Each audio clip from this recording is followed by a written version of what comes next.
On revient à nos moutons, enfin, à nos chiens.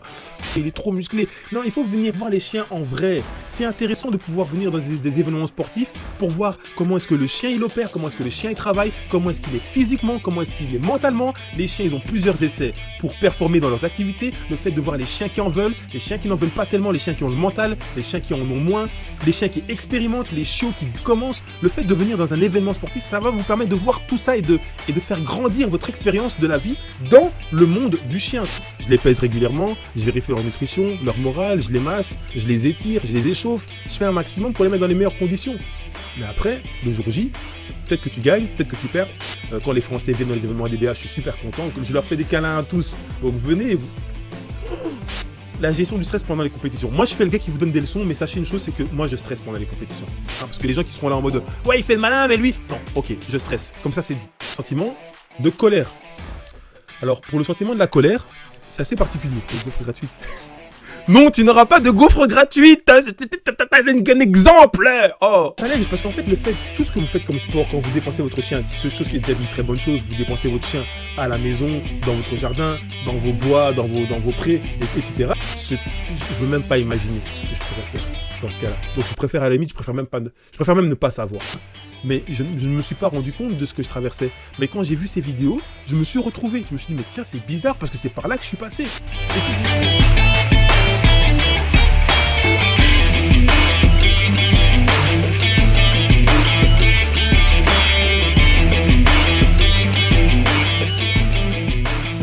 Ne vous dites pas, ouais, mais moi, j'ose pas trop aller là-bas parce que je suis quelqu'un de stressé. Vous n'êtes pas quelqu'un de stressé. Nous sommes tous stressés. C'est juste que certains vont le montrer et d'autres vont moins.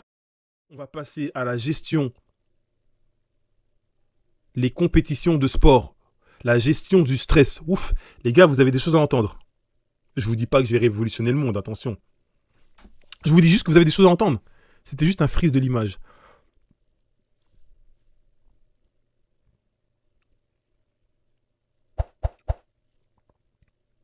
La tasse est toujours pleine, c'est une tasse sans fond. Ah ben, vous savez quoi? Regardez ce qu'on va faire. Moi, je vais lever mes deux mains. Au moment où je vais lever mes deux mains, vous allez écrire OK. Donc, quand je lève mes deux mains comme ça, vous écrivez OK. Comme ça, quand moi, je verrai vos messages qui disent OK, je saurai, entre guillemets, quel décalage est-ce qu'il y a entre le moment où j'ai levé mes mains et le moment où vous avez mis OK. Ça va? Il est 22h41 au moment où je fais ça. Bon, 22h41, ça pourrait être 22h41 et 10 secondes ou 50 secondes. Mais en tout cas, voilà, il est 22h41, je fais ça. Vous voyez ça? Mettez OK, OK, OK, mettez OK, OK, OK, OK, OK. Comme ça, quand je verrai une file de OK, eh ben, je saurai que, ah, c'est maintenant. J'espère que la latence va se rattraper, mais je doute. Je doute.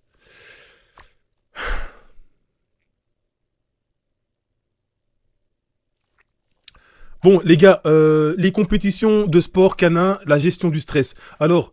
les différents intérêts. Alors bon, moi je pense que avant tout, pour ce qui est des compétitions de sport canin, il faut déjà se poser la question pour quel intérêt est-ce que vous voulez participer au sport canin. En fait, ce qu'il y a, c'est que cette question vous allez la poser, mais vous n'aurez pas forcément la réponse. Et peut-être que la réponse pourrait vous intéresser, mais que vous ne le savez pas. Je vais vous donner un exemple. Imaginez par exemple que dans les compétitions de sport canin, ils offrent des gaufres. Voilà, ils offrent des gaufres. Et vous avez faim et vous êtes fan de gaufres, mais vous savez pas qu'il y a des gaufres qu'ils offrent là-bas. Eh bien, vous n'aurez pas d'intérêt. Vous vous dites, moi, les compétitions de sport canin, j'ai pas d'intérêt à y aller. Alors que si quelqu'un vous disait, mais il y a des gaufres là-bas qui donnent, et là, vous vous diriez peut-être, oh non, il faut que j'y aille, il y a des gaufres à donner. Vous voyez? Bon, c'est une image assez rigolote, assez euphorique, assez marrante, mais c'est juste une manière de vous dire que tant qu'on n'a pas été, on ne sait pas. Moi, il y a déjà des gens à qui j'ai dit 22h43. 22h43. Mais moi, il y a des gens à qui j'ai dit, yo, je sais pas ce que tu vas dire, mais tu es en live, donc ne dis pas de bêtises, hein. Bonsoir. Non, mais il n'y a pas de décalage. Au téléphone, il y a 1 minute avec le mec qui te dit que tu es en décalage, mais tu n'es pas en décalage. Putain, mais moi, ça fait... moi, l'image... ouais. Moi, je vois encore l'image avec le Labrador ou le Golden Retriever, alors que ça fait déjà longtemps que j'ai retiré cette image. Ouais, elle vient juste d'apparaître, mais toi, quand tu parles, c'est en direct. Ouais, mais tu crois que c'est en direct, mais si elle vient juste d'apparaître, ça veut dire que c'est pas en direct. Parce que moi, l'image de Labrador... Moi, je suis déjà dans les sports canins, en fait. Hein. Je suis déjà dans la gestion du stress dans les sports canins et tout ça. Alors que... Alors non, c'est pas en direct, alors. Ah, je vais me taper un monologue, c'est pas grave. Enfin, un monologue. Continuez de réagir, etc. Et moi, je viendrai réagir encore par après. Mais vas-y, c'est la vie. Parce que j'ai pas envie de faire genre stop et puis relancer un nouveau live. C'est moins chouette. Moins chouette. Vas-y, bah bon courage. Merci beaucoup en tout cas, Sissi la force. Bon, putain, j'apprécie trop ce qui se passe. Enfin, non, j'aime pas ce qui se passe, mais j'apprécie le fait que vous restiez connectés, que le temps passe, etc. Mais que vous le passiez avec moi. C'est magnifique, c'est génial, les gars. Vous êtes super, vous êtes super. Vous êtes super. Et je me rends compte que j'ai pas beaucoup regardé la caméra cette fois-ci. Hein. Donc, si je ne vous regarde pas assez dans les yeux, ne vous embêtez pas avec ce genre c'est pas fait exprès. Je suis tellement dans mon univers et j'essaie de penser à ne pas oublier des choses et d'autres. Bref, revenons-en sur les sports, les compétitions des sports. Voilà. Donc, je pense qu'avant de participer à des compétitions de sport, il faudrait se demander pourquoi est-ce qu'on y va. Moi, ça m'est déjà arrivé. Voilà, en Belgique, normalement, en dehors du Covid, on a droit à deux événements ADBA par an. Alors, je dis 2 événements ADBA. Qu'est-ce que ça veut dire? Ça veut dire que ce sont des événements ADBA, donc des événements où les performances qui vont être enregistrées dans la catégorie pédigré ADBA, ces performances vont être enregistrées officiellement à l'échelle internationale. Ça veut dire que même aux États-Unis, si vous avez un pitbull, un American Pitbull Terrier ADBA qui monte à tel truc ou qui tire telle charge et qui, peu importe, il remporte des points, ça va être notifié de manière internationale. Votre chien a fait ceci. Ça va, vous marquez des points et vous évoluez dans le but de devenir ace. Putain, je vois les hockey maintenant, alors que j'avais écrit... Donc, on a 5 minutes, on a 5-6 minutes de décalage. On a 5-6 minutes de décalage, comme ça vous le savez. Allez, chez moi il est 46, là je vois vos commentaires, il est à 46 alors que j'avais parlé à 41, donc ça veut dire qu'on a 5 minutes de décalage. Eh ben c'est pas grave, on réagira en décalage, et puis moi je me retaperai tout le live, et je réagirai à tout ce que vous direz. Donc si vous avez des questions pendant le live, vous les posez. Si vous avez des choses à dire, vous les, et j'allais dire, vous les disiez, juste pour que ça arrive alors que vous les dites. Et une fois que vous les avez dites, eh ben moi plus tard, je viendrai consulter vos répliques et je répliquerai à mon tour. Donc soyez forts. On est ensemble, hein. N'oubliez pas, ça va se passer entre vous, moi et tous ceux qui veulent savoir. Ça va? Allez, on continue. Bref, les intérêts de participer aux compétitions de sport. Alors, il faut déjà savoir que moi, j'ai proposé par exemple à quelques personnes. Oui, voilà, je parlais des compétitions ADBA. Donc, on a droit à ça à deux fois par an en Belgique. Ok? Il y a une partie qui concerne uniquement les American Pitbull Terrier ADBA et il y a une partie qui est surnommée Fun Show. La partie qui est surnommée Fun Show, c'est une partie qui autorise n'importe quel chien à participer au concours. Ça va? Ça veut dire qu'ils ne seront pas jugés ensemble. Les ADBA seront classés de leur côté et les Fun Show seront classés de leur côté. Pour vous donner un exemple, Odin et Sacha qui ont un pédigré UKC ne sont pas en ADBA. Ils pourraient obtenir le pédigré ADBA si je faisais le double pédigré, etc. C'est d'autres démarches et c'est pas de la triche, je pourrais le faire, mais je ne l'ai pas encore fait jusqu'à présent. Mais en attendant, ils sont hors ADBA. Ça veut dire que tous les ADBA, ils concourent les uns contre les autres. Et les autres chiens, ça veut dire les American Staff, ça veut dire les Bulldogs, les Bull Terriers, les Staffy. Mais en réalité, vous pourriez même venir avec un Saint-Bernard ou un berger malinois, vous pourriez participer. Mais on vous fait bien comprendre que, par souci d'équité, il vaudrait mieux avoir des races qui sont le plus proches familièrement parlant. Vous comprenez? Mais c'est plus pour les types, en fait, les chiens qui n'ont pas de pédigré. Vous avez un pitbull, mais qui a un type pit parce qu'il n'a pas de pédigré, un type staff aux apparences, un croisement entre un pit et un staff, un croisement entre un bull terrier et un American staff, enfin, toutes des choses comme ça. Vous pouvez participer aux événements ADBA. C'est pour ça que quand d'ailleurs, dans l'affaire Curtis, au passage, hein, l'affaire Curtis, quand il racontait, oui, la preuve que Curtis est un pitbull, il a participé aux événements pitbull en Belgique, en fait, ces gens étaient mal renseignés. Bon, je vous dis, ils étaient mal renseignés dans le sens où cette pièce à conviction n'est pas totalement en tout cas, elle n'est pas inattaquable. Parce que dans les concours ADBA, vous avez aussi des chiens qui n'ont rien à voir avec les American Pitbull Terrier qui peuvent participer. Donc voilà. Bref, l'intérêt... Lumière, ok, teint, faudrait repoudrer un petit peu. Okay. L'intérêt de participer à des concours de sport, en fait... le premier intérêt que moi j'ai notifié, c'est la rencontre entre passionnés. Parce que les passionnés, vous les rencontrez sur les groupes Facebook, et tout, etc. Vous dites... Putain, La rencontre... Ouais, ça, c'est pas propre. Attendez. Euh, vous... Est-ce qu'on... Vous. Bon, la rencontre, voilà. Vous faites des rencontres avec des passionnés dans les groupes. Bon, non, écoutez, je vais prendre le temps calmement. On va faire une chose à la fois. S'abreuver un petit peu. Parce que Mickey, il n'y a plus Mickey. Donc, il n'y a plus Mickey. Et on va remettre Mickey dans la tasse, histoire de se mettre bien. Et comme ça, on va pouvoir continuer les hostilités. Ça va? On est là, on est ensemble. Mickey aussi, il est de la partie. Minnie aussi, les par les initiales. Et on continue le sujet.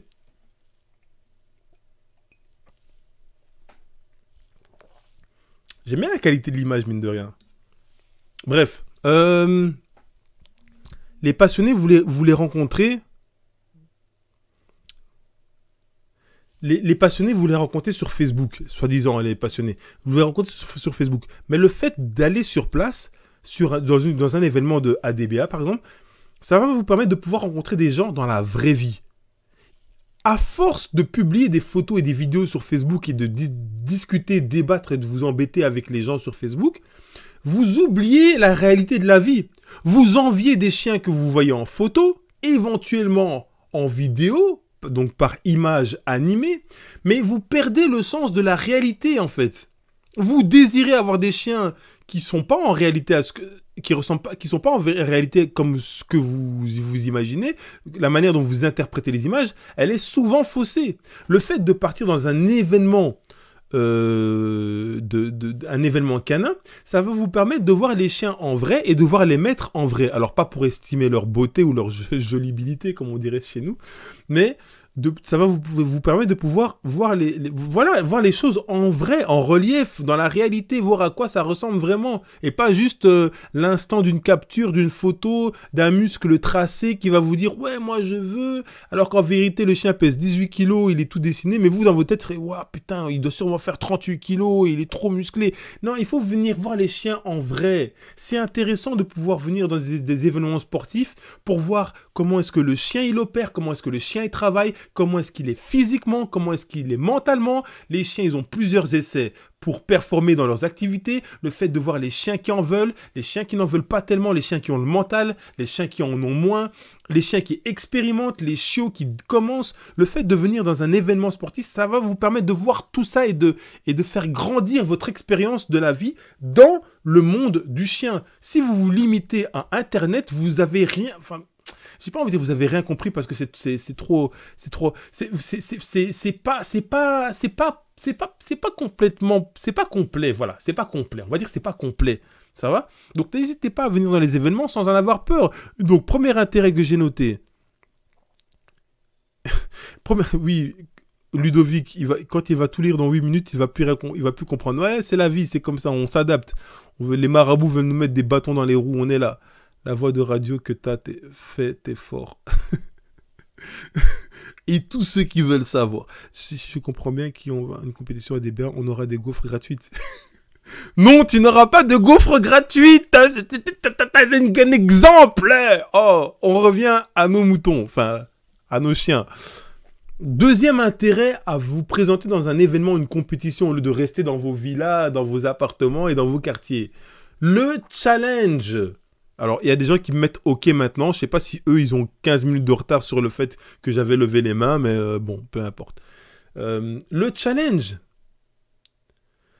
Le challenge, parce qu'en fait, tout ce que vous faites comme sport, quand vous dépensez votre chien, c'est chose qui est déjà une très bonne chose, vous dépensez votre chien à la maison, dans votre jardin, dans vos bois, dans vos prés, etc. C'est superbe. Mais votre chien, il s'habitue à avoir toujours la même chose. Le fait de vouloir devenir... Le fait de venir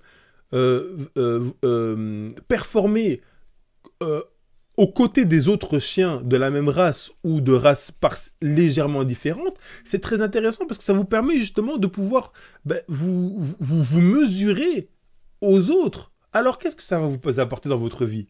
Est-ce que ça va vous donner plus d'argent? Non. Est-ce que ça va vous donner une meilleure santé j'allais dire non, mais j'ai même envie de dire oui quelque part, mais on va dire non.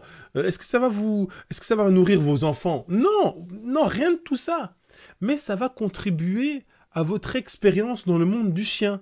Vous venez, vous venez participer à des événements sportifs, à des sports canins, c'est quelque chose de super intéressant. Vous voyez des passionnés comme vous discutez, vous échangez sur des conseils, sur des manières de faire, sur des avis que vous avez, et vous voyez les choses autrement. C'est beaucoup mieux que de rester cloîtré dans son coin à se faire sa propre opinion et de pourrir avec. Parce que là, c'est vraiment question de pourrir avec. Oui, je pense.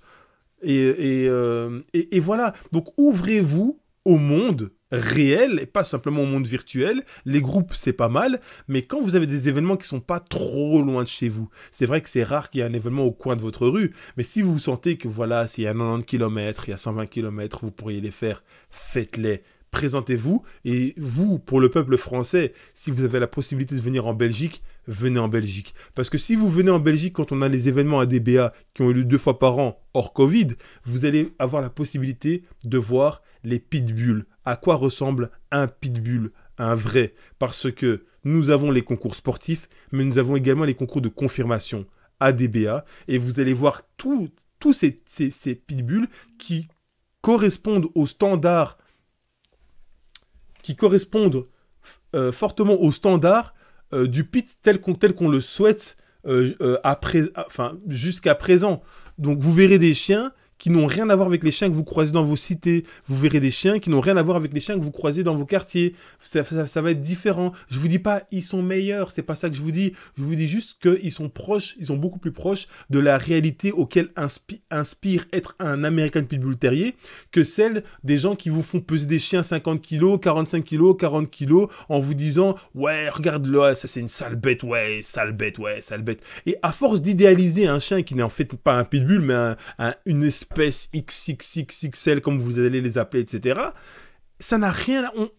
On perd le sens de l'origine de ce qu'est un pitbull. Et quand vous voyez un vrai pitbull, vous vous dites « Ouais, il est quand même petit ton chien, hein. Ouais, il est quand même mince ton chien, hein. Ouais, il est quand même maigre. » Mais parce qu'en fait, vous avez quitté le modèle de la réalité et vous vous êtes tellement projeté dans ce qui est faux mais qui correspond à des fantasmes que vous avez générés dans vos têtes que vous oubliez à quoi ressemble réellement un pitbull. Donc, venez en Belgique vous ressourcer. On n'a pas encore de date pour les prochains événements. Je ne suis pas organisateur, je n'ai rien à gagner en vous disant ça. Si c'était ce que de vous rencontrer, ça me fera vraiment plaisir.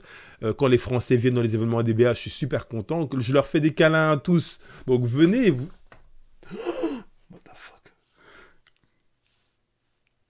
Mon décor! Venez, je vous ferai tant de câlins pour vous recevoir dans notre bas pays là-bas. Là. Ça va? Donc ça, c'est une bonne chose. J'ai aussi noté le fait d'offrir une activité différente à vos chiens, parce que c'est toujours le même décor, c'est toujours la même chose, ben vous allez arriver dans un événement, il va voir plein d'autres chiens, plein d'autres odeurs, plein d'autres infrastructures, il va performer différemment, et vous verrez qu'au début c'est très compliqué pour le chien, c'est jamais évident, il va faire des choses différentes, il va faire des choses différemment, en fonction des règles du concours dans lesquels il va, ça va être très très spécial, et franchement je vous recommande de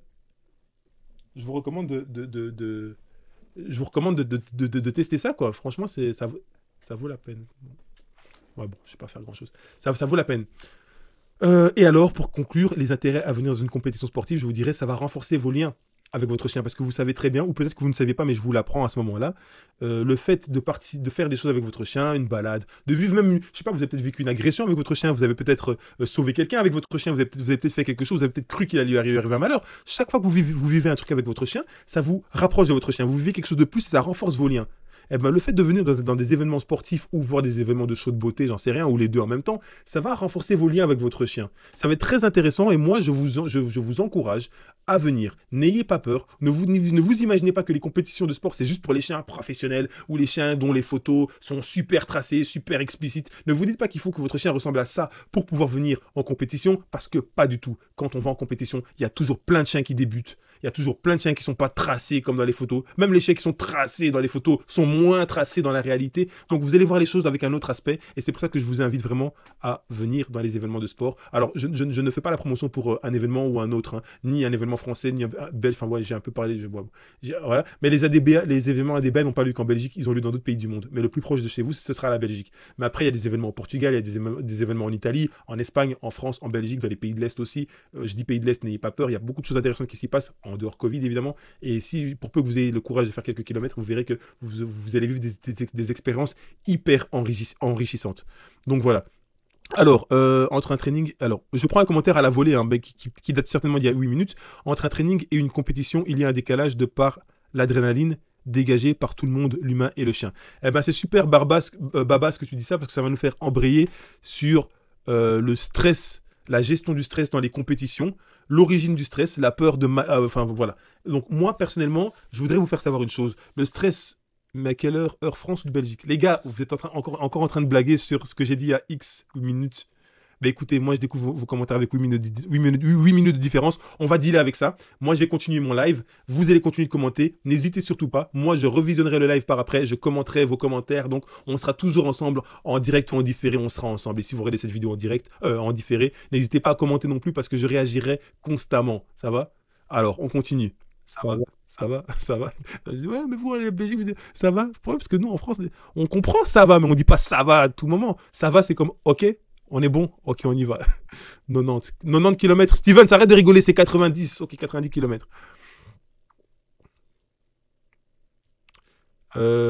Soso Tiger, les 2 événements annuels, ils ont lieu en Flandre, en Belgique. Les adresses, tu pourras les retrouver en allant sur les groupes Facebook... ADBA Belgium, enfin je me rappelle plus exactement comment c'est écrit, mais si tu mets ADBA espace Belgium sur la barre de recherche, tu vas sûrement voir 1 ou 2 groupes qui se ressemblent un petit peu, tu rentres dedans et tu seras dedans. Ok, on va évoluer. Alors, la gestion du stress pendant les compétitions. Moi, je fais le gars qui vous donne des leçons, mais sachez une chose, c'est que moi, je stresse pendant les compétitions. Je stresse énormément. Comme ça, c'est dit. Hein, parce que les gens qui seront là en mode « Ouais, il fait le malin, mais lui... » Non, ok, je stresse. Comme ça, c'est dit. Ok, moi, je stresse avant, après, pendant, bon, pas après. Après, ça n'a pas de sens. Bon. Le stress... c'est quelque chose de normal, de naturel. Je vous le dis, certains vont dire, bah ouais, mais on le savait. Non, tout le monde ne le sait pas. Vous n'êtes pas tout le monde ne le sait pas, et je tiens à vous le faire savoir, pour pas que vous vous estimiez anormal. Ne vous dites pas, ouais, mais moi, j'ose pas trop aller là-bas parce que je suis quelqu'un de stressé. Vous n'êtes pas quelqu'un de stressé, nous sommes tous stressés. C'est juste que certains vont le montrer, et d'autres vont moins le montrer. Donc voilà, donc à chacun de jouer de faire son personnage comme il le souhaite, mais tout le monde est plus ou moins stressé. D'où vient le stress?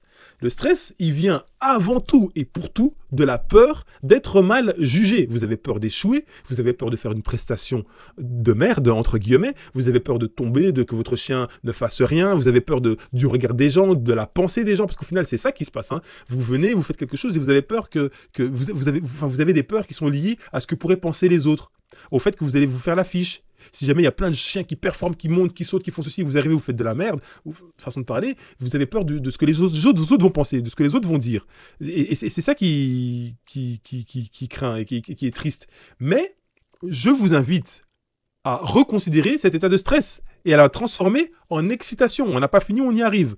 Le fait d'assumer son statut sur les réseaux sociaux, alors ça compte pas pour tout le monde, mais les gens qui publient beaucoup de leurs photos, de leurs vidéos, de leurs chiens, qui font ceci, cela, je peux comprendre que vous vous dites, ouais, j'ai partagé une vidéo, mon chien il travaille pendant 3 minutes, j'ai juste pris les 7 secondes dans lesquelles c'était super intense, mais si je vais dans un événement, je vais croiser des gens qui ont vu ma vidéo, et puis mon chien il va peut-être pas travailler de la même manière, donc ils vont se dire, ouais, en fait c'est un mytho, en vidéo son chien il fait ça, mais en vrai il fout la merde. Stop, les gars, arrêtez. Même moi, je pourrais être concerné par ce genre de trucs. Moi, je fais plein de vidéos, plein de photos, je balance plein de trucs à gauche, à droite avec Oda et Sacha. Je pourrais aussi être jugé. D'ailleurs, j'ai déjà été jugé. J'arrive avec le chien. Ouais, mais ils avaient l'air plus balèzes dans les photos, hein. Ou alors, ouais, ils sont petits, ils avaient l'air plus grands. Ben là, on en revient au standard. Hein. À force de voir des chiens trop grands, eh ben, les vrais standards dans lesquels sont mes chiens, correspondent mes chiens, ils sont considérés comme... Oui, ils sont quand même petits, hein, mais mes chiens sont petits, mais ils sont dans le standard. Sacha, 44 centimètres au garrot, on le rappelle. Odin, 51 centimètres au garrot, on le rappelle. Pour ceux que ça parle un petit peu. Si vous avez des chiens de 60 centimètres, 65 centimètres, pour parler de Pete et de Staff, hein, c'est des hauteurs qui ne font pas partie du standard de ces chiens. Mais après, vous pouvez avoir un type Pit ou un type Staff qui est aussi grand. Ça ne veut pas dire que vous n'allez pas devoir l'aimer. Bien sûr, vous allez l'aimer. Ça peut être un chien super. C'est pas ça que je remets en question. C'est pas genre, vous n'avez pas le papier, vous êtes de la merde. Non, c'est pas ça que je dis. Vous avez des chiens qui sont adorables, certainement. J'ose le croire. Si vous les avez et que vous les gardez, c'est que c'est le cas. Mais juste qu'il faut quand même faut pas se tromper dans vos jugements. Voilà. Donc voilà, moi je mets des photos, je mets des vidéos, j'arrive sur place, ça met forcément un stress parce qu'on se dit, putain, maintenant qu'est-ce qu'ils vont faire sur place? Moi je prépare mes chiens ici pour les événements qui arrivent. Il y a des jours où mes chiens ils font des performances impressionnantes, j'allais dire incroyables, mais non pas incroyables, impressionnantes, et au final, il y a d'autres jours où ils sont pas dans le coup, ils font des choses bien en dessous de leur potentiel. Alors qu'est-ce que moi je me dis? Je me dis, mais imagine, le jour de la compétition, ils sont en dessous de leur potentiel. Ce serait un échec, pour moi, dans ma tête. Et ce genre de pensée, ça peut susciter le stress. Ça peut susciter le stress, ça peut susciter tout ce qui fait qu'on a peur de se retrouver en compétition. Mais il faut être plus fort que ça. Il faut se dire, j'y vais. Il faut se dire, je vais participer, c'est chouette, c'est bon, on va faire le taf, etc. Vous inquiétez pas, on va se divertir, on va rencontrer des passionnés, on va se lâcher, et puis c'est tout. Moi, je, vous voyez, moi, je. Je vais vous dire que du négatif. La première fois que je participais à un concours de weight pulling avec Odin et Sacha, Odin, premier tour, hein, il tire le chariot, mais il le tire genre trop puissamment. Je sais pas puissamment si ça se dit. Le chariot le poursuit, Odin se retourne, il voit le chariot qui le poursuit, il s'est tapé un stress. Il a stressé. Les gens ont rattrapé le chariot tout juste. Tour suivant. Odin, il doit tirer, il n'ose pas tirer. Il a flippé. Il a commencé à regarder les lumières au-dessus de lui. Il n'osait pas tirer. Il s'est mis dans une position d'espèce de souris broyée. Il était en panique totale. J'étais gêné. J'ai sorti ma chambrière de fleurs de poule en me disant que ça, c'est le truc qu'il ne peut pas lâcher. Quand il voit ça, il devient fou. Il n'a pas calculé, il a regardé, il n'a pas calculé. Il avait tellement peur. C'était sa première compétition. Heureusement, j'avais 2 chiens. Sacha, elle n'a pas eu ce stress. Elle a mieux presté. Et en plus, elle est ressortie avec une médaille. Donc, ça m'a fait plaisir.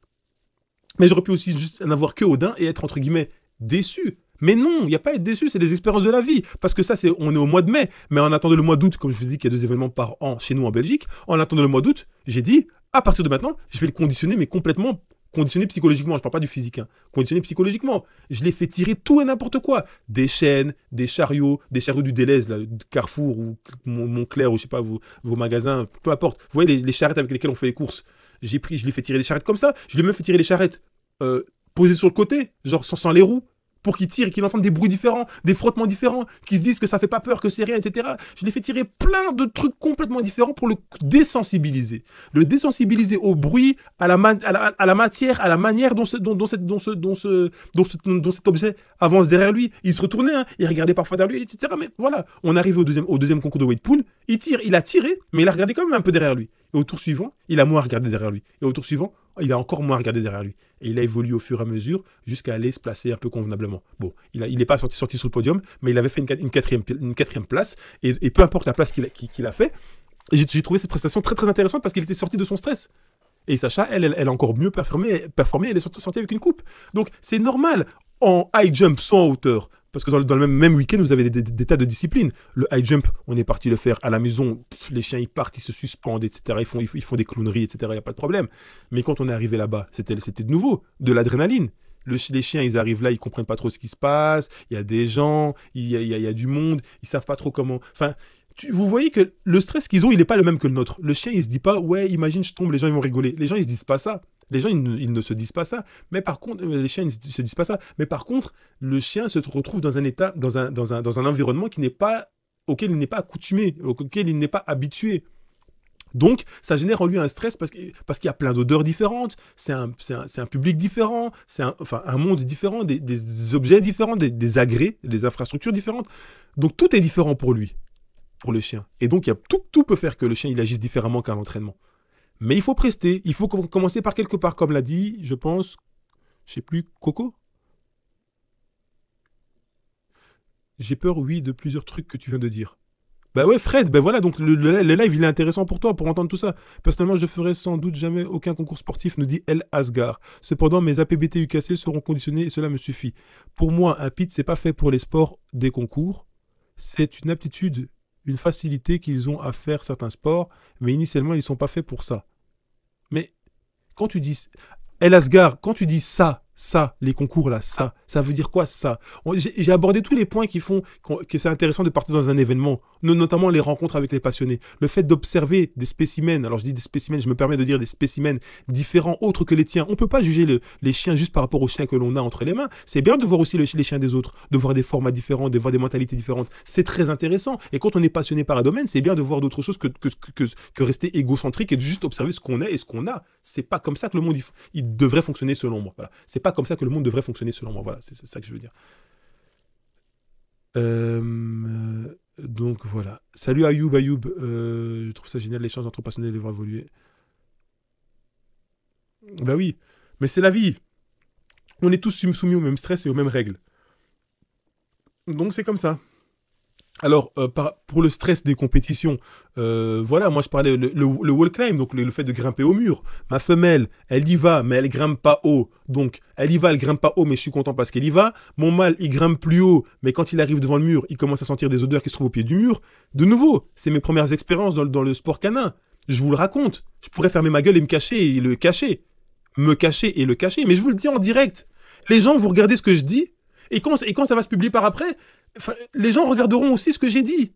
Et après, tu auras toujours un petit gars ou une petite meuf pour venir dire ouais, mais Junior Big Black Boy, moi je, il manque complètement d'humilité. Mais vous êtes combien à mal parler de vos chiens? Je vous explique tout ce qu'ils ont foiré dans leur vie et en plus, ils sont même pas encore parfaits. Là, on va bientôt, d'ici, je vais pas commencer à donner des dates, on va partir dans des événements sportifs. Je suis en train de les préparer pour ça avec le peu de structure que j'ai. Ils font des choses parfois qui me surprennent et parfois ils font n'importe quoi. Le jour de l'événement, il va se passer quoi? Moi, je sais pas. Je fais un live avant l'événement. Moi, je sais pas ce qui va se passer. Peut-être que je vais me péter la gueule, peut-être que je vais foirer, peut-être que je vais subir le regard des gens, peut-être que je vais subir la vie des gens. Il y a des gens qui m'aiment pas, que je sais qu'ils m'aiment pas et qui seront contents de me voir échouer. Et ils seront contents et puis ils parleront à leur petit public ou à leurs gens sur le côté en disant ouais, t'as vu, son chien il était musclé, mais pourtant il sait pas faire ci ou ça. Tu vois, je sais que ça va se passer comme ça, je le sais d'avance. Enfin, si je me plante, évidemment. Si jamais mes chiens ils prestent comme ils savent, avec le potentiel qu'ils ont de ce que j'ai pu observer dans les entraînements que j'ai fait par rapport au sport athlétique et aérien que je vais faire, non, ils ont le potentiel de faire des très bonnes performances.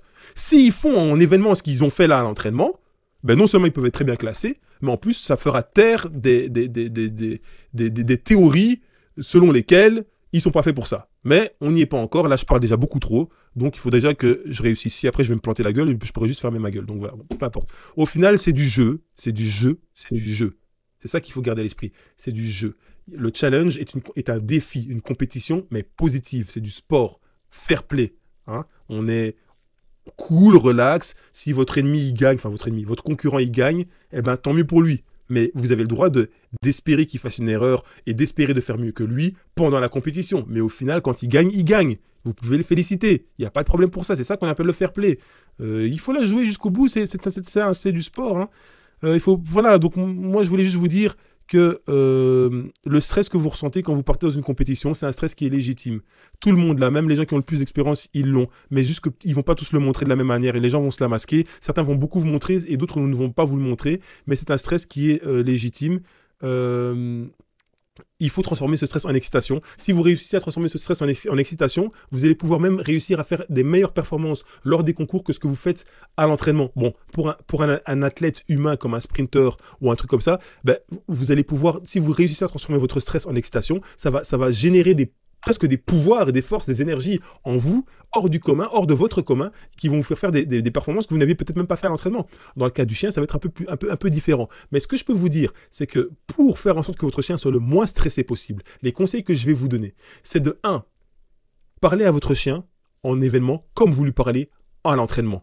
Ça veut dire que si jamais vous parlez fort à votre chien à l'entraînement, parlez-lui fort en événement. N'ayez pas honte. Si vous parlez tout doucement, ou voire même tout bas à votre chien à l'entraînement, parlez tout bas en compétition. Mais ne changez pas votre personne, parce que si vous changez votre personne, votre chien aussi, il agirait différemment et vous lui en voudrez en plus, ça vous frustrera, il fera des performances différentes et vous lui en voudrez en plus et vous en voudrez au bon Dieu, je ne sais pas, mais c'est pas correct. Quoi qu'il arrive, même si vous faites tout comme à l'entraînement, le fait d'être ailleurs, ça fait déjà que c'est pas comme à l'entraînement. Maintenant, la chose que vous pouvez faire, c'est diminuer les différences. Si vous avez l'habitude de tenir votre chien à gauche, tenez-le toujours à gauche. Si vous avez l'habitude de travailler avec un harnais ou un accessoire ou un boudin, utilisez le même boudin. Pourquoi vous allez prendre le boudin de quelqu'un d'autre ou un truc comme ça? Prenez le même boudin auquel il est habitué à attraper et vous allez faire votre truc avec le même boudin qu'il a l'habitude d'utiliser à l'entraînement. Qu'est-ce qu'il y a d'autre quand vous le faites, le temps que vous faites récupérer ou le temps que vous l'échauffez, faites la même chose. Ne vous stressez pas avec les gens en mode on dit votre nom et après vous allez dire il faut que je fasse vite parce qu'après il y a d'autres personnes qui doivent passer derrière moi. Vous stressez pas. Moi franchement j'en ai R à F. Même si les gens ils vont dire ouais mais Junior il est un peu nonchalant, il croit qu'il a le temps etc. Je m'en fous. Moi je sais que j'ai un gros stress en moi. Mais je deal avec. Il n'y a pas de problème. Pour ceux qui m'ont déjà vu en compétition, quand je fais des compétitions et que je participe à des disciplines que mes chiens n'ont pas l'habitude, comme le long jump, par exemple, le saut en longueur, j'entraîne jamais le saut en longueur, je le fais jamais. Alors moi, quand je fais du saut en longueur en compétition, je reste à l'écoute. S'il y a des gens qui me disent « Ouais, tu devrais peut-être prendre 3 pas d'élan en plus, ou pose plutôt ta chambrière, ton flirt pool comme ci ou comme ça », je vais écouter. Si jamais dans ma tête, je me dis « Ouais, en fait, j'ai envie de faire comme ça », je vais faire comme ça. Mais je vais rester assez ouvert. Maintenant, si jamais je fais un truc que j'ai préparé, par exemple là actuellement je travaille beaucoup le hedge jump, saut de haie, parce qu'on m'a prêté, j'avais construit un truc, j'avais fait une vidéo à l'époque où j'avais construit un hedge jump, mais bon il est parti en fumée, donc là on m'en a prêté un solide. Bizarrement les chiens ils travaillent beaucoup mieux, je sais pas si ça a un rapport, mais ils travaillent beaucoup mieux dessus, Odin et Sacha. Eh ben, je les prépare à ça. Mais je remarque qu'il y a des jours où ils font des super sauts qui dépassent des grands chiffres que je peux voir sur internet, enfin bref, peu importe. Et puis il y a des jours où ils me font des trucs, mais genre 30 cm en dessous. Et je me dis, mais pourquoi? Je n'arrive même pas à comprendre. Mais je travaille là-dessus. C'est de l'expérience. J'apprends tous les jours. Je les pèse régulièrement. Je vérifie leur nutrition, leur morale. Je les masse. Je les étire. Je les échauffe. Je fais un maximum pour les mettre dans les meilleures conditions. Mais après, le jour J, peut-être que tu gagnes, peut-être que tu perds, peut-être que tu es entre les deux, peut-être que tu es deuxième, peut-être que tu es cinquième, peut-être que tu es huitième. C'est la vie. On va dealer avec. Mais au moins, tu es venu. Tu as participé. Tu as rencontré des gens que tu aimes bien ou des gens avec qui tu vas faire connaissance, tu vas apprendre d'autres choses, tu vas apprendre d'autres gens. Les compétitions, c'est un endroit fabuleux, c'est un endroit qui est magnifique. Et moi, j'estime que en tant que passionné du chien, aller dans une compétition de sport ou de beauté, mais bon, moi, en l'occurrence, principalement de sport, je trouve que c'est une expérience qui est super enrichissante, super intéressante. Peu importe où vous allez, peu importe la manière dont on critique l'endroit où vous allez, partout où vous allez toujours apprendre quelque chose. Donc, faites le tour. Ne vous limitez pas à ce que les gens disent de ceci ou cela. Moi, je cite, ok, j'ai pas envie de citer les noms d'événements, etc. C'est tous les événements. Enfin, oui, j'ai cité la DBA, mais peu importe. Mais tous les événements qui sont en Belgique, en France, en Espagne, en Italie, en Portugal, en Pologne, en Tchéquie, en Slovaquie, Slovénie, peu importe où vous allez, faites le maximum que vous pouvez faire. Ce sera toujours super enrichissant. Donc voilà, ça c'est pour tout ce qui est des compétitions de sport. Dernier conseil aussi que je peux vous donner dans les compétitions de sport. Vos références, tenez-les. Si vous entraînez votre chien à sauter le saut en hauteur et que vous vous dites chez vous, vous commencez par 1m50, puis 1m70, puis 1m80, faites la même chose. Commencez pas à vous dire ah ouais, bon, finalement, je vais mettre 10 cm plus parce qu'avec les gens qui regardent, ils vont croire que je suis un loser. Non! Calculez pas les gens. Restez sur vos chiffres de l'entraînement, vous suivez. Si vous pouvez déjà réussir à faire les mêmes chiffres que ce que vous faites à l'entraînement, ce sera déjà une première réussite. Si au-delà de tout ça, vos chiffres vous permettent de faire des meilleures prestations que vos autres concurrents, ce sera une seconde réussite. Mais cette réussite, elle ne sera seulement que seconde. Ça va ? Donc ne vous inquiétez pas pour ça. Détendez-vous un maximum. Écoutez de la musique. Parlez à vos chiens de la même manière que vous avez l'habitude de le faire. Caressez-les autant que vous avez l'habitude de le faire. Changez pas vos habitudes, vos rituels, restez les mêmes. Ok ? Donc voilà, ça c'est pour le domaine du sport canin, qu'on aura fait plus court que le premier sujet, mais je pense que c'est assez complet. Vos commentaires, vous savez que depuis la coupure internet, on a 7 minutes de différence. Surtout que le chien va éponger ton énergie ou ton stress, nous dit Coco. Fred, le mien a fait du top en entraînement, mais là, c'est pas la même. Alors, on peut jamais savoir ce qui va se passer à l'avance. Le principal, c'est que tu kiffes et que tes chiens aussi, non. Tu sais très bien de quoi ils sont capables. Je like le commentaire, j'apprécie. Il ne faut pas avoir peur du regard des autres, sinon jamais vous pourrez une expérience unique tant que pour votre chien. Moi, j'ai pas bien compris ton message, mais je like quand même parce que j'ai aimé l'énergie du message. Un chien est une éponge à émotions, nous dit Alix Bonoron. Un chien est une éponge à émotions. Chaque émotion ressentie décuple l'envie ou la peur ou la frustration. La compétition sportive est un jeu et ne restera qu'un jeu. À partir du moment où on a des attentes de performance, le risque d'une déception augmente. Le risque d'une déception augmente. Putain, ça rejoint un truc que j'avais voulu dire et que je n'ai pas dit mais que j'ai oublié. Le risque d'une déception augmente. Si c'est le cas, le chien risque d'assimiler l'exercice à une frustration de son maître, donc de l'intérêt moindre. Je suis tout à fait d'accord.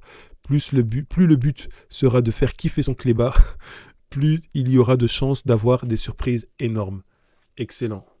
J'adore. Je kiffe le message Alix Bonneron. Je sais pas qui tu es, mais je kiffe le message.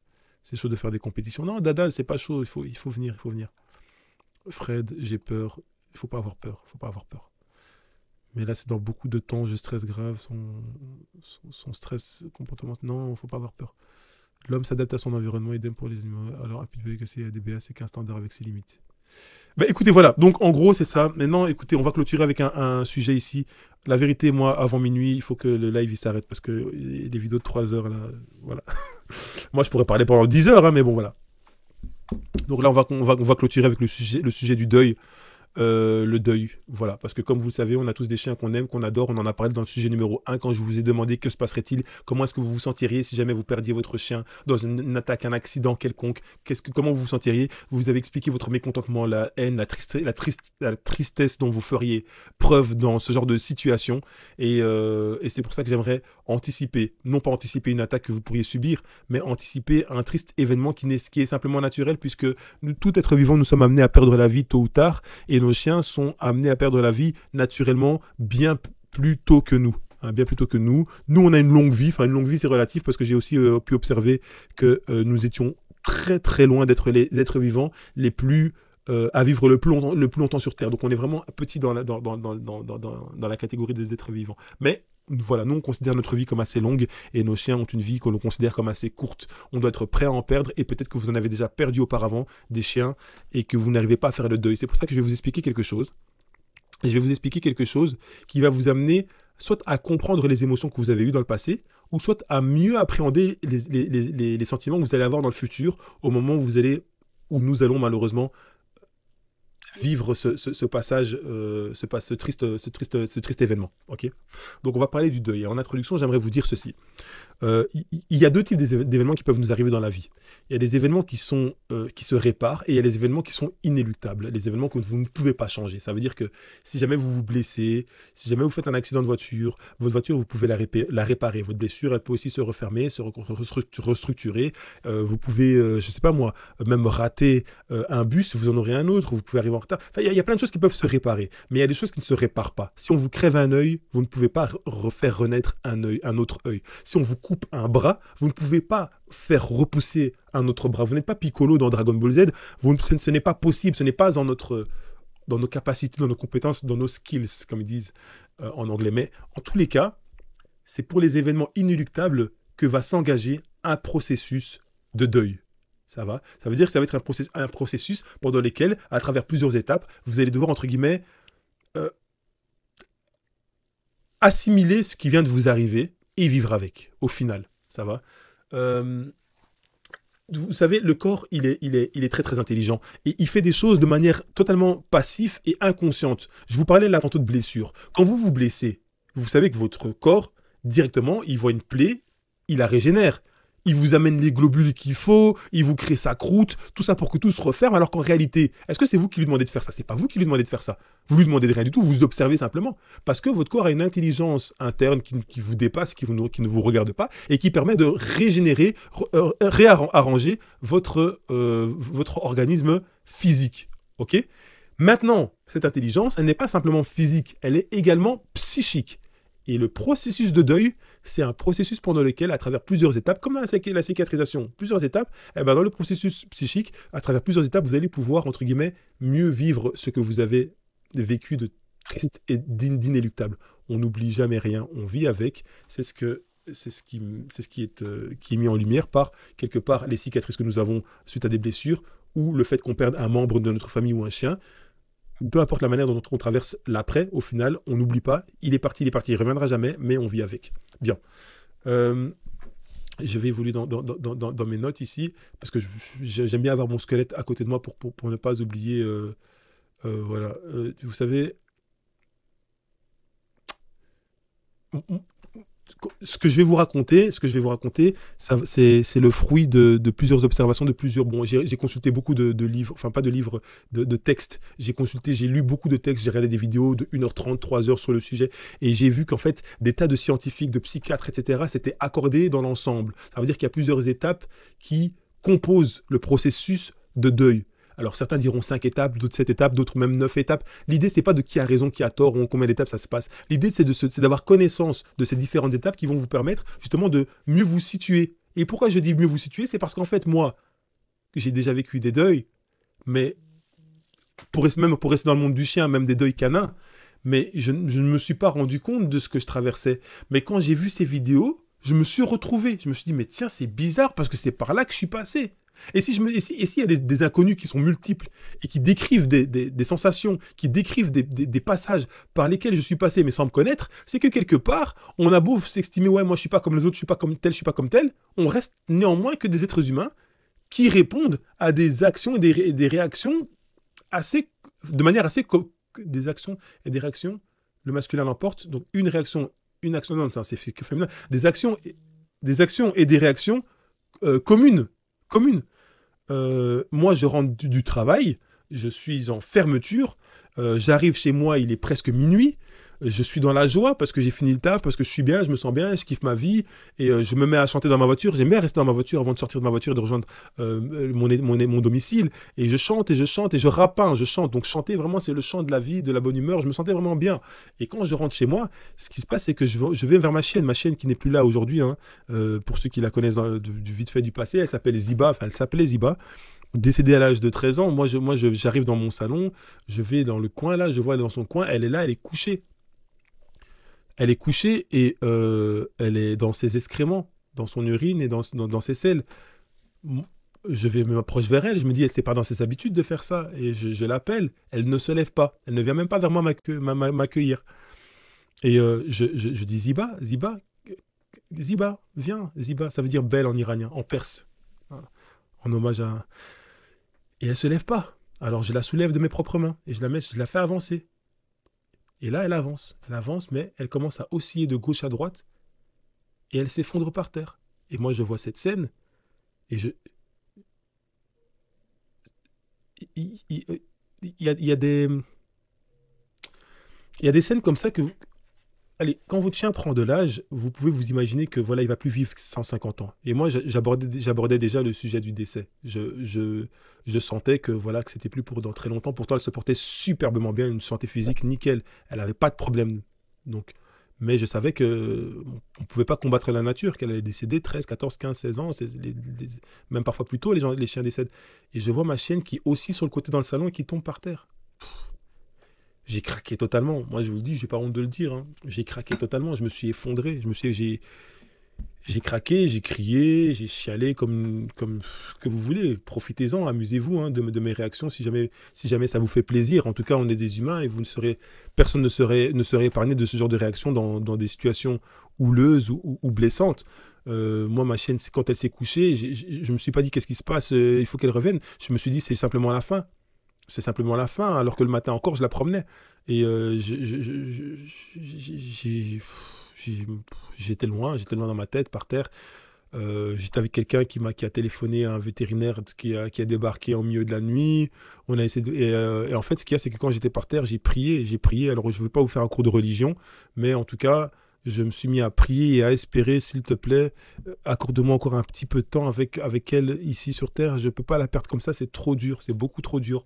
Et force est de constater que là où elle avait la langue qui pendait et qu'elle avait les yeux ouverts et qu'elle était quasiment éteinte, elle est revenue à elle. Alors voilà, chacun interprète comme il veut, mais moi je l'ai vue, voilà, elle s'est remise à respirer.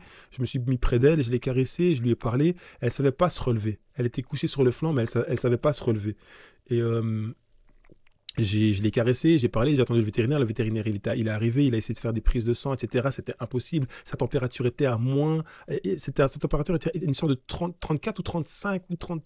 Je sais plus. En tout cas, une température où il estimait qu'à cette température-là, le chien devrait être mort. Que c'était déjà pas normal. On a essayé de prendre le sang, de lui mettre des intraveineuses Impossible parce que ses veines étaient beaucoup trop plates, parce que le débit sanguin était beaucoup trop faible. On a pris partout de tous les côtés. Il a fait au moins une trentaine de piqûres, pas moins que ça. Et oreilles, pattes, cordes, c'est impossible de prendre. Et jusqu'à m'expliquer qu'en fait, il faudrait procéder à une euthanasie. C'est quelque chose que je souhaite à personne. À personne. T'es là, le matin, t'as sorti ton chien, t'as joué avec et tout ça. Ton chien n'a aucun problème de sature ou de quoi que ce soit. Il saute, il grimpe, il fait tout ce qu'il faut alors qu'il a 13 ans. Et le soir, tu rentres du boulot et c'est la fin. Je vais peut-être pas trop prolonger cette histoire parce que c'est déjà difficile de se retenir. Mais en tous les cas, voilà, c'est quelque chose qui... On ne sait jamais de quelle manière votre chien va partir. Et j'ose croire que si votre chien part sous une agression ou sous un accident renversé par une voiture ou quoi que ce soit, c'est encore plus, j'allais dire époustouflant, mais dans le sens négatif, c'est encore plus choquant en fait. C'est encore plus choquant. Quand on perd un être cher ou notre chien, on passe par plusieurs étapes. Ça va? Il y a des étapes qui ont été identifiées, dans lesquelles j'ai pu me reconnaître, et c'est pour ça que je vais vous les confier. Et la première étape, c'est le déni. Le déni. Alors le déni, il est assez spécial. Parce que quand je vais vous expliquer le déni, vous allez vous dire, mais en fait, peut-être t'es fou, toi, mais non, mais arrête, t'es malade. Le déni, en fait, c'est faire comme si l'être cher n'était pas mort, en fait. Avant de perdre ma chienne de 13 ans, j'avais déjà perdu genre 8 ans avant, ou même je ne sais plus combien d'années avant, 4, non, pas 8 ans, mais 5-6 ans avant, j'avais perdu un autre chien. Mais les conditions dans lesquelles j'ai perdu ce chien, c'était un jeune chien, il est mort de manière accidentelle, dans un accident que je n'irai pas dans les détails. Et moi, quand ce chien est décédé, je ne l'ai même pas raconté, aux gens. J'étais dans un déni. J'avais une copine à l'époque, donc une ex, et qui connaissait mes chiens et qui savait ce qui m'était arrivé forcément. Et quand mon mâle ce mâle-là est décédé, eh ben en fait j'ai continué de parler comme s'il était toujours là. Quand elle me demandait qu'est-ce que tu fais, je disais je vais sortir les chiens. Alors qu'en fait j'allais juste sortir ma chienne. Mais je disais je vais sortir les chiens. Et j'y croyais en fait. Hein. En fait je le disais tout haut. Au fond de moi, je savais que le chien n'était plus là, mais je le disais quand même. C'est difficile de comprendre. Je le disais, je vais juste sortir les chiens. Je l'ai fait pendant 2 semaines avant qu'elle commence à me dire arrête de dire ça, il est plus là, il faut que tu le comprennes, etc. Elle m'a imposé le fait d'accepter qu'il était parti. Mais moi, je ne pouvais pas l'accepter parce que pour moi, il était toujours là. Et en plus, j'étais plein de culpabilité, mais on va y venir parce que ça fait partie des étapes suivantes du processus de deuil. Je faisais un déni. Pendant cette période de déni, il se passe beaucoup de choses et des fois on peut faire des choses bizarres. Quand on perd un être vivant, on peut en arriver à téléphoner, à contacter, à joindre, à écrire des lettres à l'être cher. Ça peut arriver. Alors là, de nouveau, on va se dire, mais t'exagères. Eh bien, vous savez quoi? Dans toute ma pseudo-folie, en consultant toutes ces sources écrites et visuelles, j'ai retrouvé un psychiatre qui expliquait ma réaction. Et évidemment, je ne me suis pas privé de vous la garder pour vous la montrer, parce que je pense que ça vaut la peine d'être montré. Et ce qui permet de pouvoir appeler la personne. Il y a un film, je ne sais pas si vous avez vu, un film pas terrible américain, qui s'appelle PS, I Love You, où c'est une jeune femme qui perd son compagnon, et on voit une scène qui est très très juste, où elle passe une nuit à appeler tout le temps la messagerie de son compagnon, après son décès. Les gens qui connaissent pas le processus disent, c'est pathologique, alors que c'est complètement normal. Ma maman est décédée il y a 7 ans, je continue à lui envoyer des SMS. Je sais qu'elle ne va pas répondre à ma maman, mais j'envoie des SMS. C'est quelque chose de l'ordre du lien. Mais la voix, par la messagerie téléphonique, est quelque chose qui est complètement normal aussi. Comment je sais qu'on est en lien aussi? Et ce qui permet de pouvoir appeler la personne. Il y a un film, je ne sais pas si vous avez vu. Vous voyez ici, ce qui permet de pouvoir... Je ne l'ai pas payé pour qu'il dise ce qu'il a dit. Il vous explique de lui-même, qu'on fait parfois des dénis et qu'on va en arriver à téléphoner à l'être cher. Alors bien sûr, vous n'allez pas téléphoner à votre chien, c'est sûr et certain. Mais le déni de parler de mon chien comme s'il était encore là, de parler au pluriel alors que j'en ai plus qu'un. À l'époque, hein, pour ceux qui arrivent dans le live en cours, je ne parle pas de Odin et Sacha. De parler à l'époque comme si j'en avais encore 2 alors que j'en avais plus qu'un. C'était fou. Et pendant cette période de déni, vous devez savoir que même au travail, j'avais changé. Sauf que moi, au travail, je voulais pas leur dire ce qui m'était arrivé. Parce que il s'agissait d'un chien. Si j'avais perdu ma mère, mon père, un être vraiment que tout le monde se reconnaît par empathie, je l'aurais dit. Parce qu'on aime se retrouver dans une compréhension de notre malheur. Dans des personnes qui vont sentir que oh, non, oh mon Dieu. Mais quand vous allez expliquer à quelqu'un que vous avez perdu votre chien, et que c'est pour ça que vous ne travaillez pas bien, que vous n'êtes plus au top au travail, il suffit que votre collègue à qui vous parlez ou votre boss, il en ait rien à foutre des chiens, et il va vous classifier. Donc toi, tu travailles plus bien parce que tu as perdu ton chien. Donc moi, je te paye pour que tu sois triste pendant le travail parce que tu as perdu ton chien. Et ça va être le jugement. Et moi, je voulais pas être jugé. Donc, j'ai pas dit pourquoi j'allais pas bien. Et franchement, pendant 3 bons mois, j'étais plus le même. J'étais l'ombre de moi-même. Et les gens comprenaient pas. Les gens comprenaient pas. J'avais mon Facebook. Donc ici, c'était le Facebook Junior Big Black Boy. C'était un Facebook privé à la base, avant que je le laisse fleurir dans le monde canin avec les chiens. Mais c'était un Facebook privé à la base. J'avais un autre Facebook pour le côté professionnel, pour le côté audiovisuel de mes œuvres audiovisuelles. Et les gens au travail, ils connaissaient que mon Facebook professionnel. Moi, j'ai craqué à un moment donné. Au début, je me disais non, je vais partager avec personne. Puis j'ai ressenti le besoin de mettre la photo sur Facebook avec une petite description. Et j'ai eu énormément de messages de soutien. Beaucoup de gens vous diront ouais, partage pas ta vie sur Facebook, etc. Moi, je vous encourage à le faire. Enfin, si jamais vous vivez quelque chose qui vous tient à cœur, un moment de joie, un moment de peine, et que vous voulez le partager avec les gens pour avoir un soutien aussi bien positif que triste dans une étape plus difficile à vivre, n'hésitez pas à le partager. Parce que quand j'ai vu les centaines de commentaires de soutien et de condoléances, je ne m'attendais pas à ça en fait. Et c'est très important dans le processus de deuil d'avoir des avis pareils. Mais on y reviendra après parce que là on est dans la première étape qui est le déni. Ensuite, il peut arriver qu'on se retrouve bref, on va la faire plus courte parce qu'il ne reste plus tellement de temps. Ensuite vient un sentiment de colère. Alors, pour le sentiment de la colère, c'est assez particulier parce que c'est une colère qui peut être dirigée vers le coupable potentiel de ce pourquoi votre chien est parti. Ça peut être une colère qui va être redirigée vers la victime elle-même.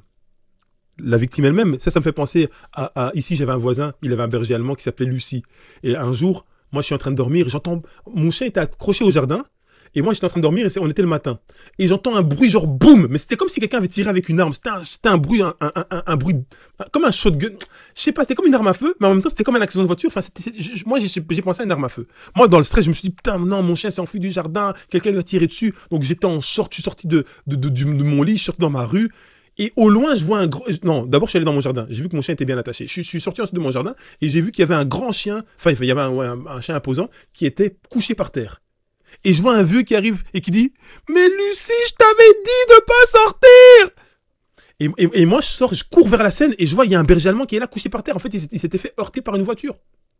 Et le chien, il fait des mouvements, genre, il était en train de partir, en fait. Il était en train de partir. C'était un berger allemand, une femelle berger allemand. Et ses yeux se remplissaient de sang et du sang a commencé à couler dans ses gencives. Et il y avait des gens, hein. Les gens, ils ont été rapides. Hein. Les gens, ils sont rapides pour regarder tout ça, là. Mais moi, j'arrive, je dis, appelez un vétérinaire. C'est toujours les premiers pour raconter des trucs de voisinage, de quartier. Mais là, où il y a un chien qui se fait renverser devant vous, il n'y a personne qui réagit. Moi, je sais plus. Non, je suis parti prendre mon téléphone rapidement. J'ai appelé un vétérinaire, j'ai expliqué à un chien qui vient de se faire renverser par une voiture, etc. Le vétérinaire, il est venu sur place et il a dit, bon, on ne peut plus rien faire. Et le maître, pourquoi je vous parlais de ça, c'est parce que le maître disait, Lucie, je t'avais dit de pas sortir. Donc en fait, il a ouvert le garage quand la voiture, alors je sais pas si c'est la voiture de qui, de sa femme, ou peut-être que c'est lui qui a ouvert une télécommande et que le chien est sorti. Mais le chien est sorti, il arrive dans la rue et il s'est fait percuter par une autre voiture. Eh ben, le gars, on voulait à sa chienne d'être sorti. Si vous n'avez pas de recul, vous allez vous dire, ouais, mais attends, ta chienne, elle vient de décéder, et toi, qu'est-ce que tu fais? Tu en veux à ta chienne. Mais il faut avoir plus de recul que ça. En tout cas, moi, j'en ai eu. J'ai compris sa peine. En fait, il était tellement triste qu'il avait perdu sa chienne, mais c'était un gars qui devait avoir 80 ans, hein. Mais voilà, il faisait encore tous ses travaux de jardin tout seul, etc. En fait, il arrêtait pas de répéter, je t'avais dit. Donc, ce qui nous amène au sentiment à l'étape numéro 2 du deuil, la culpabilité. Souvent, ce qui arrive, c'est qu'on va en vouloir. Soit on va en vouloir à la personne qui aurait percuté votre chien, ou la personne qui aurait agressé votre être cher, ou la personne qui aurait fait enfin bref, une personne tierce.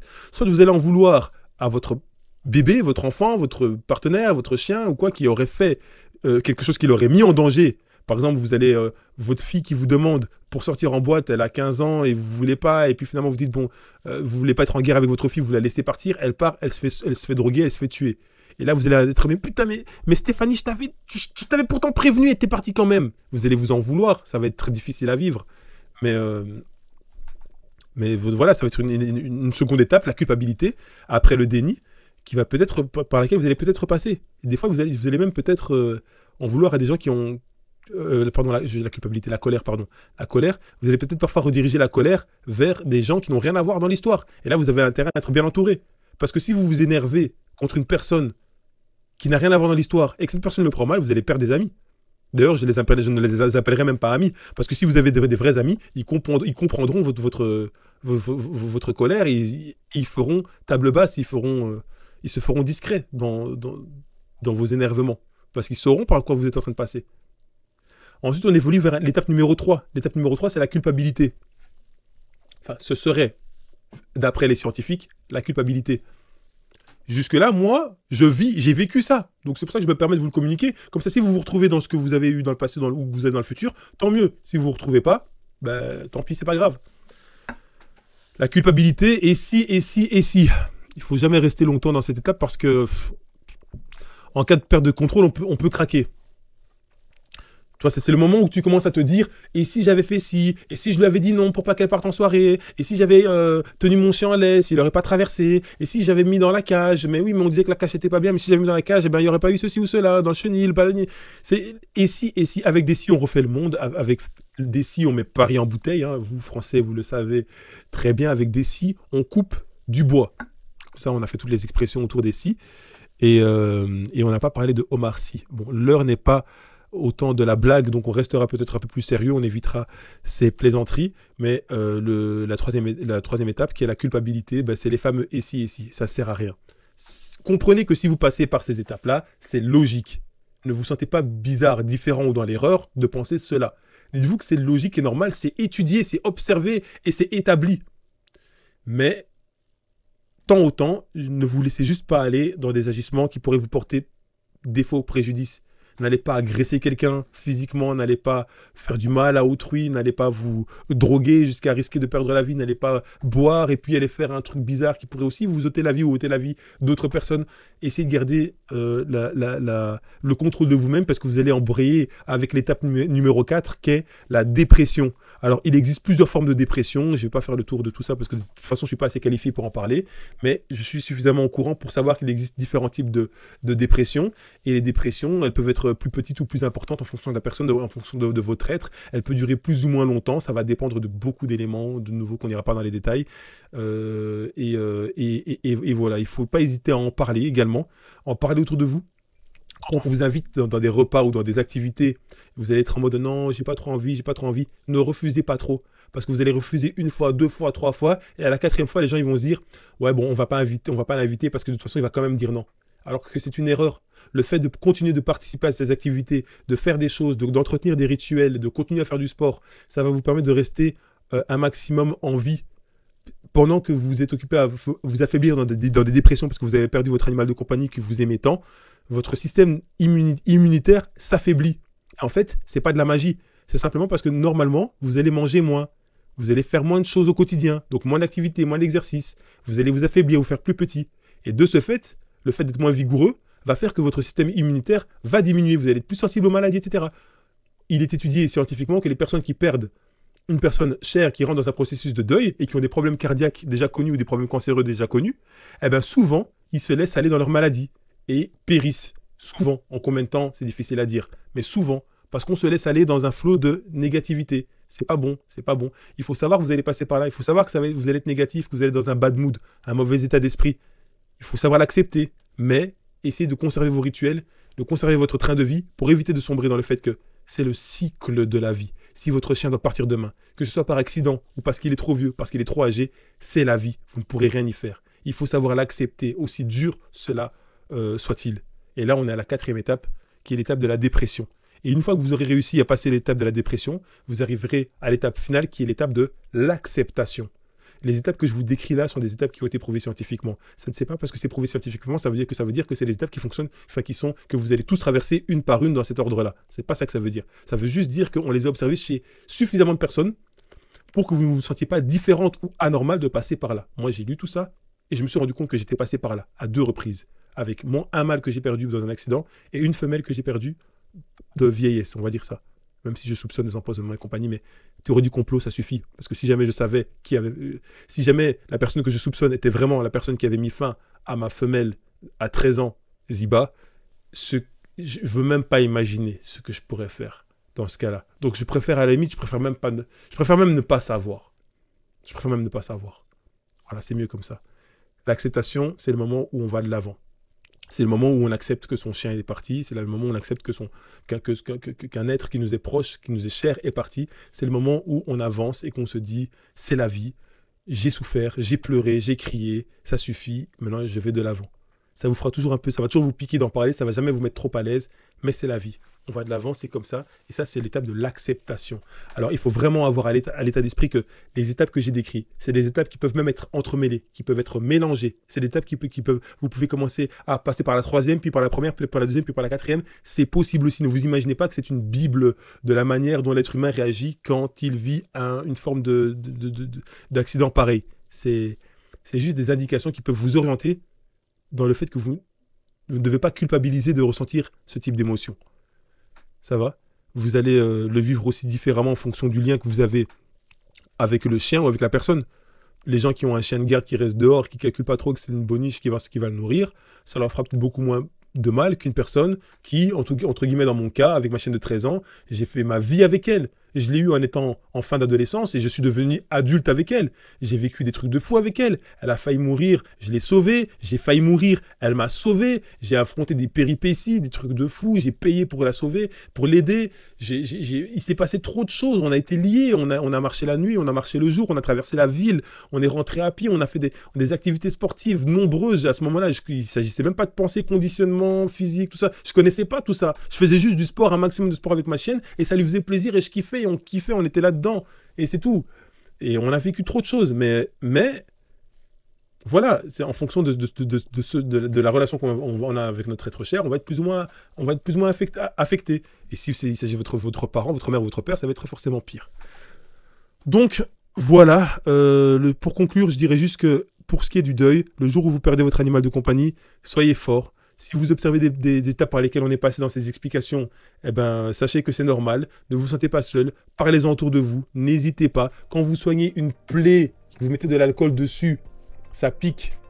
Mais il faut le faire pour que ça guérisse. Quand vous perdez un proche, il faut en parler. Ça pique. Mais il faut le faire pour que ça guérisse. Donc n'hésitez pas à en parler encore et encore. N'hésitez surtout pas. C'est la vie. C'est comme ça. C'est le cycle de la vie, qu'il soit accidentel ou naturel. Au final, c'est ça la nature. C'est que tout peut arriver, on ne sait pas quand on vient et on ne sait pas quand on part. Ou limite on sait quand on vient, quelle date on est venu, mais on ne sait pas quand on va partir. Donc voilà les gars, c'était le live numéro 9. J'ai abordé les 3 sujets le plus complètement possible. On a eu ce bug au milieu du live qui a fait qu'on a été décalé de 9 minutes et qui fait que je n'ai pas su être aussi direct avec les réactions dans les commentaires. Je revisionnerai le live par séquence et je répondrai un maximum à tout ce que vous avez écrit dans ces commentaires. Vous avez été génial, j'ai vraiment kiffé l'interaction avec vous, vous avez vraiment répondu présent. C'était franchement super, vous êtes toujours super, j'en dirai jamais assez suffisamment. Et voilà, c'était notre petite radio libre, 21h minuit, il est 23h57. Et voilà, c'est génial, je ne sais pas trop quoi j'ai rajouté, je ne peux que vous remercier pour votre présence, pour votre suivi sur les réseaux, sur Facebook, sur YouTube, etc. etc., etc., etc.